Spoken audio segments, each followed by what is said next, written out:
She walked in during the commercial break. Not announced. Not introduced. She came through the side entrance of the Tonight Show studio, the way people come through side entrances when they have been told to wait until a certain moment, and the certain moment has arrived. Quietly, with the particular self-containment of someone who has learned, across a very long time, to move through rooms without taking up more space than necessary. She was 73 years old. She was wearing a dark green dress, and her hands were folded in front of her, and around her neck, on a simple chain, was a gold star pin that caught the studio light once, as she found her seat in the second row and sat down and placed her hands in her lap. Tom Hanks saw her from the stage. He was mid-conversation with Jimmy, leaning forward in the easy way he leaned forward when a story was going well.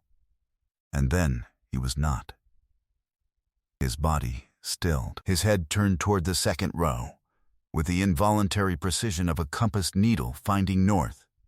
Not a performance of recognition, not a managed reaction, just the raw physical fact of a man seeing something that his entire nervous system has responded to before his mind has finished processing it. His mouth was still slightly open from the last word of the sentence he had stopped saying. His eyes stayed on the woman in the second row. Jimmy noticed. He looked at Tom. He looked at the second row. He looked back at Tom. He said nothing. Tom Hanks said, very quietly, not into the microphone, but close enough that it caught it, "Dorothy." The woman in the second row looked up. She did not smile immediately. She looked at him the way people look at someone across a long distance, when the distance is not geographical, when it is made of years and grief and everything that happened in between the last time and this time. She looked at him for a moment with her hands still folded in her lap. Then she nodded, once slowly, the way you nod when someone says your name correctly after a very long time and you want them to know they have it right. Tom Hanks stood up from his chair. He did not say anything to Jimmy. He did not gesture to the producers or acknowledge the cameras or perform any of the dozens of small professional courtesies that live television requires of its guests. He simply stood up, the way a person stands up when sitting is no longer possible, and came around the desk, and walked down the 3 stairs from the stage to the studio floor, and crossed to the second row, and crouched down in front of Dorothy so that his eyes were level with hers, and took both of her hands in his. 300 people did not make a sound. Jimmy Fallon stood behind his desk with one hand pressed flat against his chest, and his eyes full, and his face entirely open and unguarded, making no attempt at all to be the host of anything. It was a Wednesday night taping. May 2022.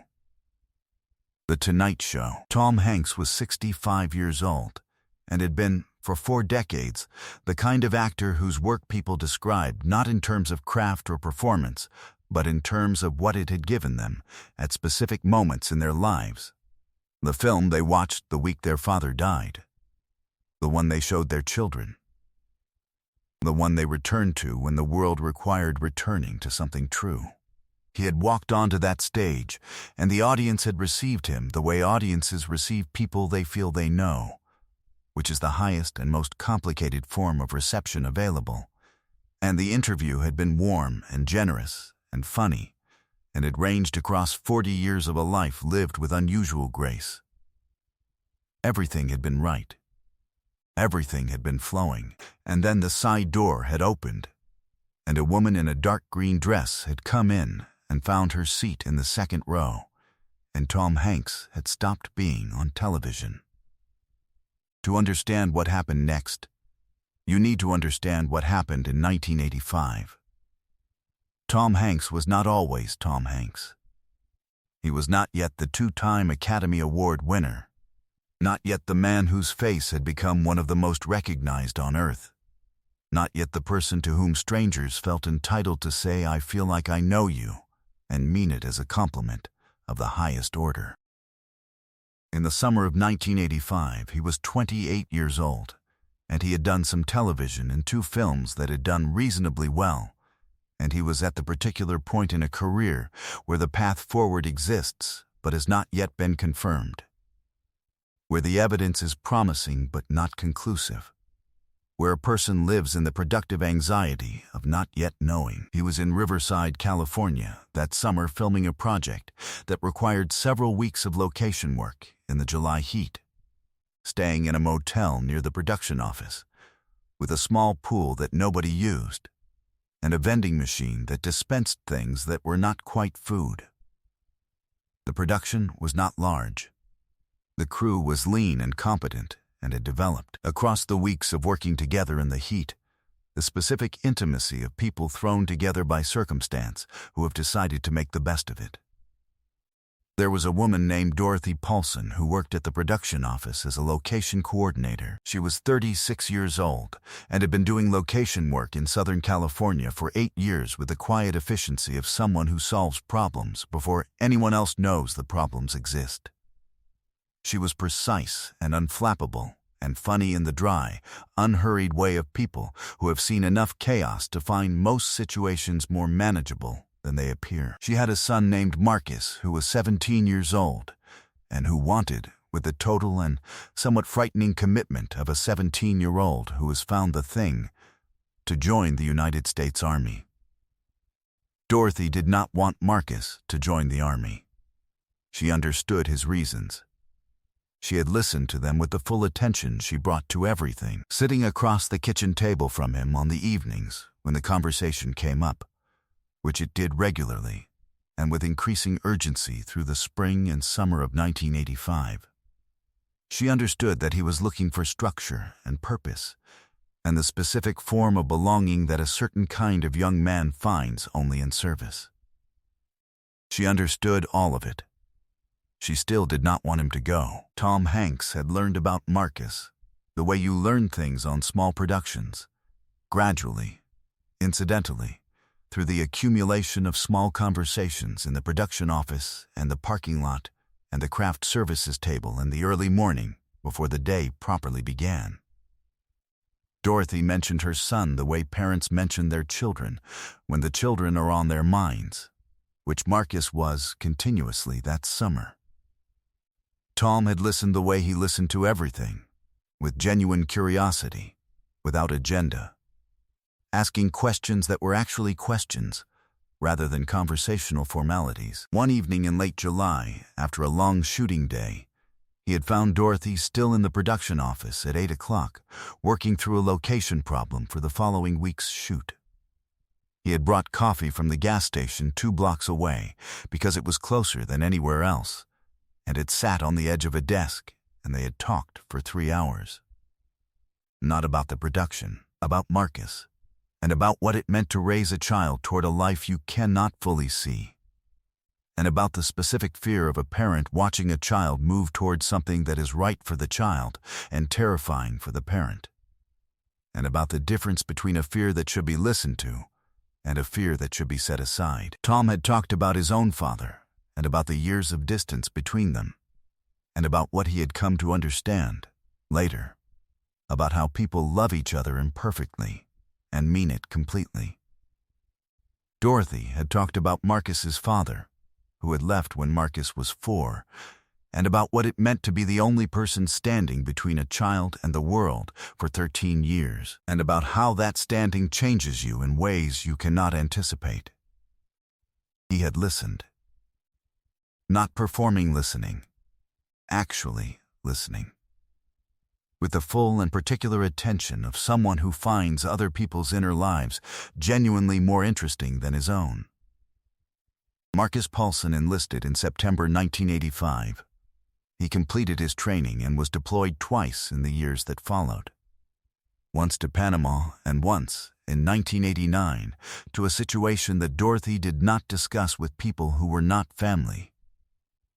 He served with the distinction of a young man who had found, exactly as he had said he would, what he was looking for. He was 24 years old and a sergeant, and had been home 3 months and was supposed to be going back for a final tour when he was killed in a training accident at Fort Bragg in October 1992. Dorothy Paulson had received the notification on a Thursday morning. She had not called anyone for 2 days. She had sat in the house she and Marcus had shared. And she had, with the methodical care that was her nature, done the necessary things, called his commanding officer, spoken with the chaplain, arranged for what needed to be arranged. She had not wept publicly.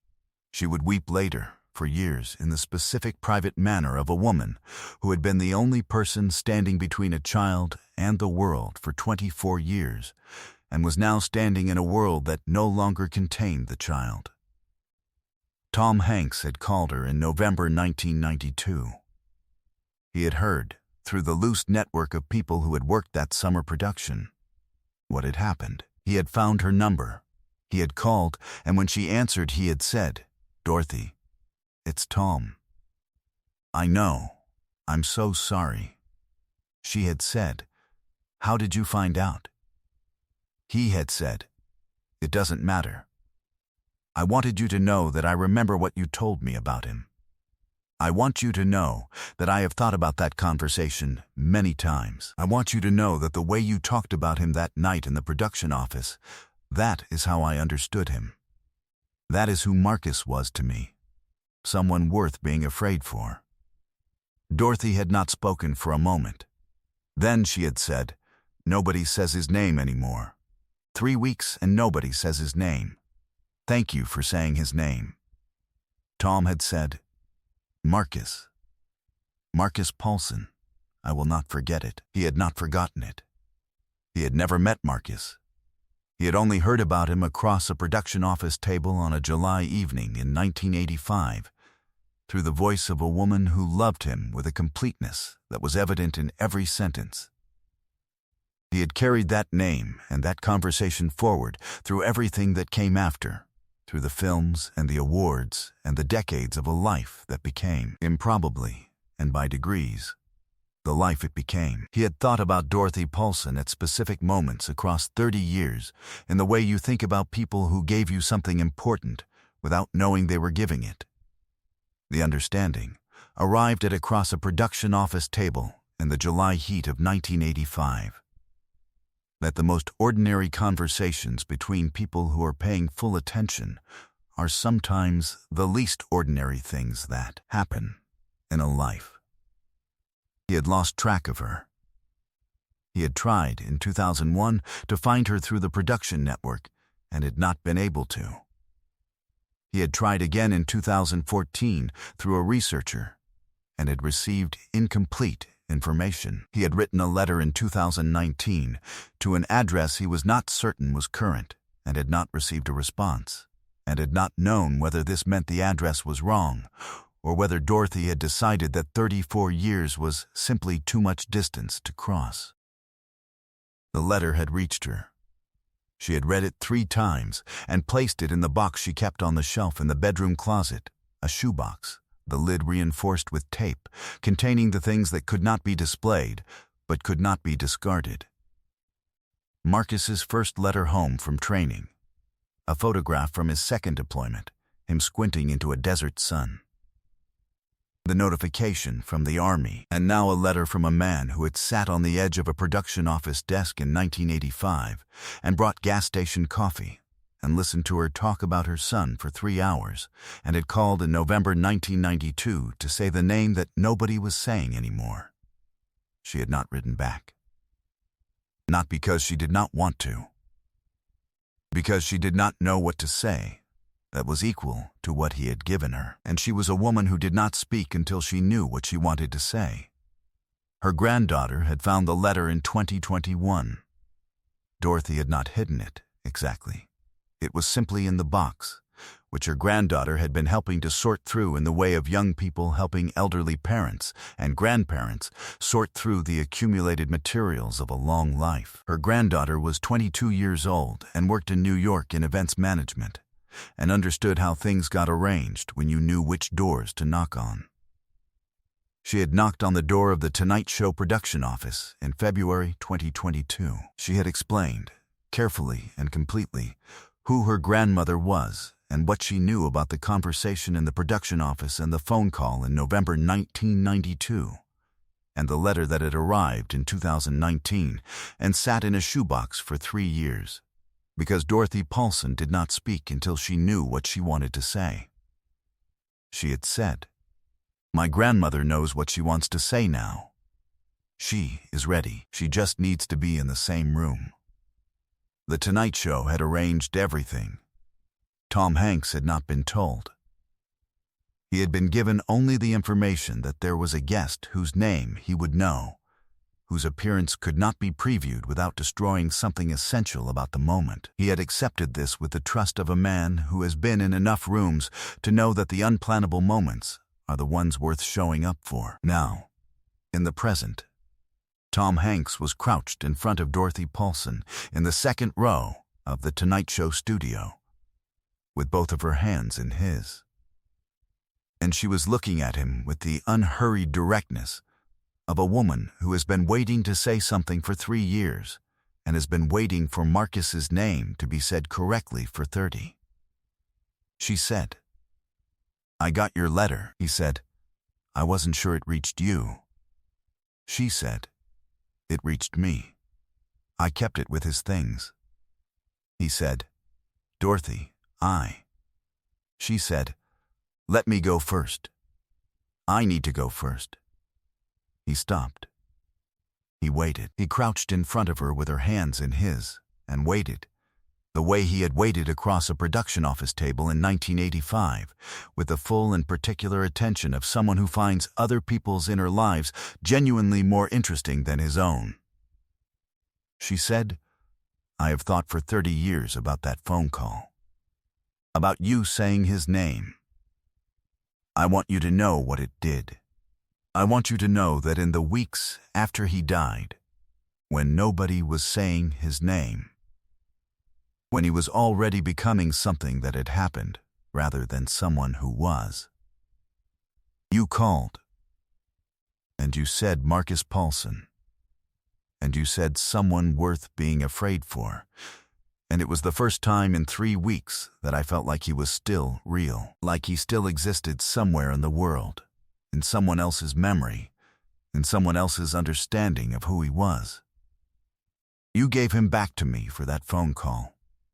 You gave him back every time you remembered. I have wanted to say that to you for 30 years. Tom Hanks was not trying to hold anything back. He was not managing his face or composing himself or performing equanimity. He was simply a man crouched in front of a Gold Star mother in the second row of a television studio, holding her hands, with tears moving freely down his face in the particular way of someone who has stopped deciding whether this is an appropriate place to feel what he is feeling.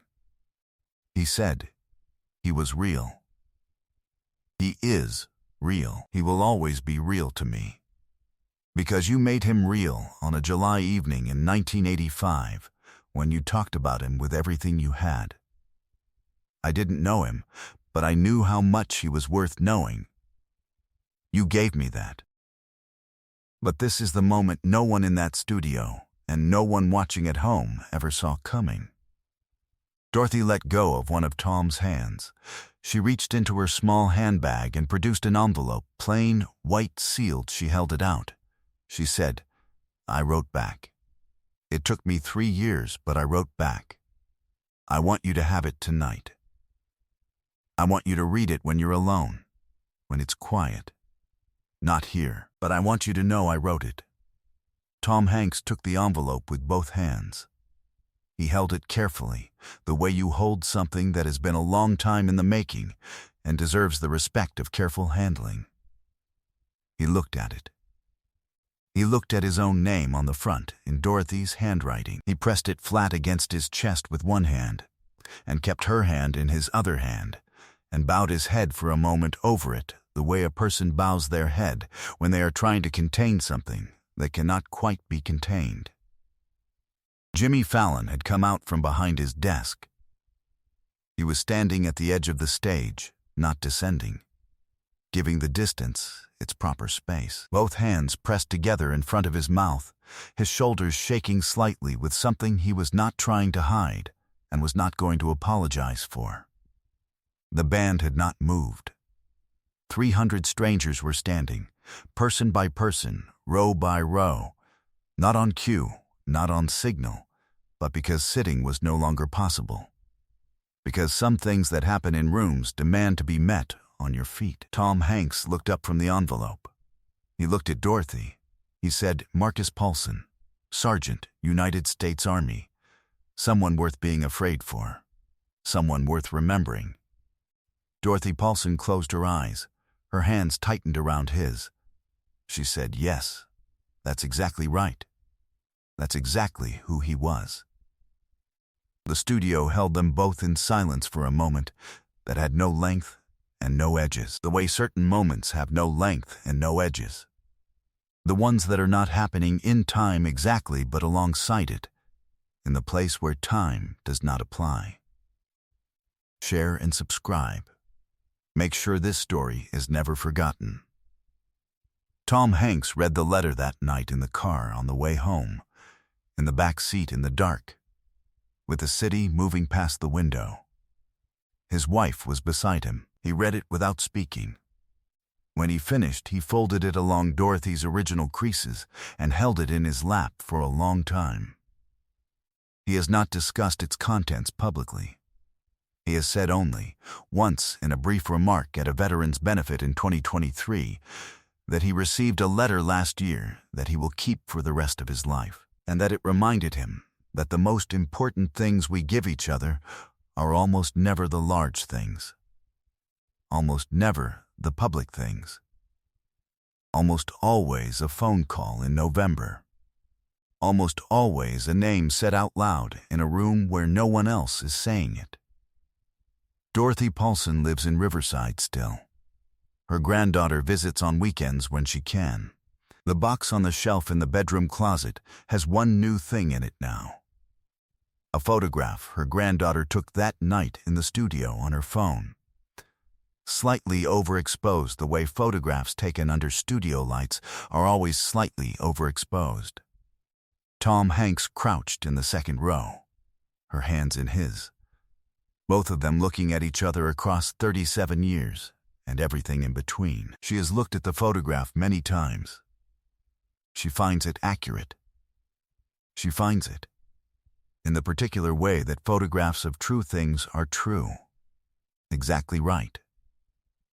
The gold star pin is on the chain where it has always been. She wears it the way she has worn it since 1992, not as a declaration, not as a performance of grief, but as the simplest possible answer to the question that the world keeps asking without meaning to, the question that every gold star mother carries, and that most people do not know how to ask correctly. His name was Marcus.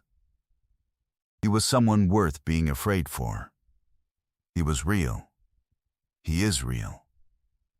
He will always be real to someone, which means he will always be real, which means the love that made him and carried him and speaks his name into rooms where no one is saying it anymore has not gone anywhere and will not go anywhere and cannot be made to go anywhere, no matter how many years pass or how quiet the world gets on the subject.